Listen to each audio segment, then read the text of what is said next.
So aku dah test longevity Dupin Naughty Boy ni, yang dia bau dia sebenarnya adalah dupe kepada Savage Savage ADP, bukan Elixir punya. Dan longevity dia aku dapat 2 jam kat kulit aku dan 3 jam dekat baju aku.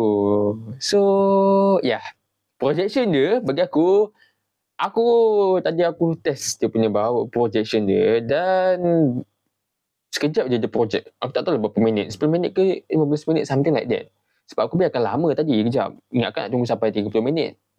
Tapi tak sampai 30 minit. Dalam lepas aku edit video semua tadi, mungkin dalam 20 minit dan 15 minit macam tu, dan bau dia memang tak project sangat. Dan bagi aku dengan harga yang bolehlah murah, tapi mungkin bagi setengah orang dia mahal sebabkan tak kena dengan kualiti dia. Tapi sayangnya kan, dia punya bau dia, Senwas dia dah lawa dah sebenarnya. Tapi itulah, dia punya performance dia lacking kat situ. Tapi tak apa, kalau korang suka bau sebagai EDP yang biasa punya, bukan Elixir tau, korang boleh cubalah dia punya Naughty Boy ni.